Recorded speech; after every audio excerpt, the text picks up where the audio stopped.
বেলডাঙায় আক্রান্ত সংবাদ মাধ্যম, আইন রক্ষায় ব্যর্থ। এবার মিডিয়াকে জ্ঞানের বুলি দিচ্ছেন পুলিশ সুপার।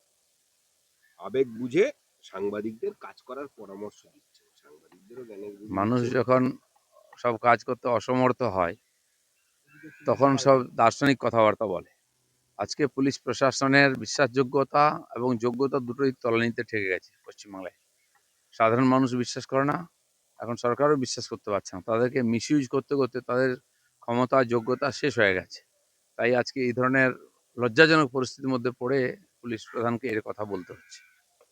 দেখা যাচ্ছে যখন সাংবাদিককে মারা হচ্ছিল, যেটা বলা হচ্ছিল যে পুলিশ প্রশাসনকে বারবার করে বলা সত্ত্বেও তারা বাঁচায়নি।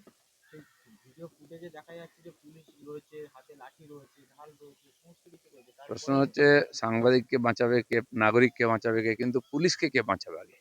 পুলিশ সবচেয়ে নিরীহ, নিরুপায়। সরকারও তার সঙ্গে নেই, পাবলিকও তার সঙ্গে নেই, তারাও তো কর্মচারী, তাদের ঘর সংসার আছে। সে কেন শহীদ হতে যাবে? পুলিশকে টার্গেট করা হয়েছে। পুলিশের যদি ক্ষমতাই না থাকে, লাঠি বা কি করে চালাবে? আজ পর্যন্ত এত ঘটনা ঘটেছে, জ্বালানো পোড়ানো ভাঙাভাঙি, পুলিশকে কোথাও লাঠি চালাতে দেখেছেন? রাষ্ট্রবিরোধী গতিবিধি এখানে চলেছে, ট্রেন বাস পোড়ানো থেকে আরম্ভ করে দাঙ্গা হচ্ছে, বাড়িঘর লুট হচ্ছে, পুলিশ দর্শক। তো সে পুলিশকে মানবে কে? পুলিশকে এই যে নিরুপায় নির্ধাম সর্দার করে দেওয়া হয়েছে, এর ফলে সমাজেতে এত বেশি বিশৃঙ্খলা, এত অপরাধ বাড়ছে। আর এটা সর্বোপরি প্রশাসন যদি ভেঙে পড়ে, কেউ ভয় করবে না, যে যা ইচ্ছা করবে, আইন থাকবে না। মমতা ব্যানার্জি নিজে যদি আইন হাতে তুলে নেন, আইন না মানেন, তো সাধারণ জনতা মানবে কেন? আর সবচেয়ে চাপ আসছে পুলিশের উপরে, তারা না পেছাতে পারছে না এগোতে পারছে। শ্যামসুন্দরী মা- মন্দির রাম স্ট্রিটে সেখানে দেখা গেল যে যারা পুজো দিতে এলো তাদের তাদেরকে উপরে পুলিশ লাঠিচার্জ লাঠিচার্জ করলো পুলিশ। করেছে। পুলিশ ওটাই করে। বেলডাঙাতে নিরীহ সাধারণ মানুষ, মহিলারা, যারা ভক্ত মানুষ, ঝুট ঝামেলার মধ্যে নেই, তাদের উপরে বীরত্ব দেখায় পুলিশ সব জায়গায়।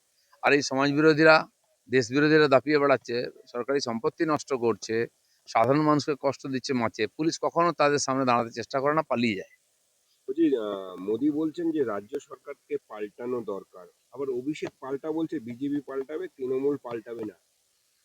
আর তৃণমূলকে পাল্টাতে হবে না তো, সরকার পাল্টাবে। তৃণমূল পাল্টাবে কেন?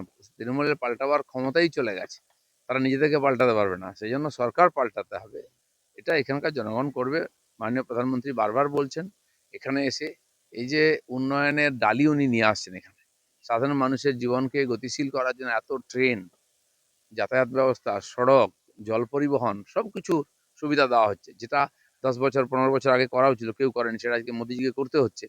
তো বাংলার মানুষও দেখছে, কারণ বাংলার বাইরে পা দিলে আমরা বুঝতে পারি উন্নয়ন কাকে বলে। আর বাংলার ভিতরে ঢুকলে কেবলমাত্র নেতাদের বাড়ি দেখলে বোঝা যায় উন্নয়ন কাকে বলে। এর থেকে পরিত্রাণ চাই পশ্চিমবঙ্গের। মোদি বাংলার শিল্প তখনই আসবে, মোদি বলছেন বাংলা শিল্প তখনই আসবে যখন রাজ্যের আইন শৃঙ্খলা পরিস্থিতি উন্নতি হবে। এই তো সবাই জানে। এই ধরনের ঘটনা, দুর্বৃত্তরা দাপিয়ে বেড়াচ্ছে, পুলিশ দর্শক পুলিশকে তাড়া করছে, কোন শিল্পপতি নিজের টাকা পয়সা নিয়ে এসে নিজের প্রাণ রিস্ক নিয়ে এখানে কাজ করবে? আজ উড়িষ্যা গভর্নমেন্ট পাশেই, গত 1-1.5 বছর সরকার হচ্ছে, দেখুন পুরো সিস্টেম পাল্টে ফেলেছে। পশ্চিমবাংলার বহু শিল্পপতি ওখানে গিয়ে জমি নিয়ে সেখানে কাজ শুরু করে দিয়েছে অলরেডি।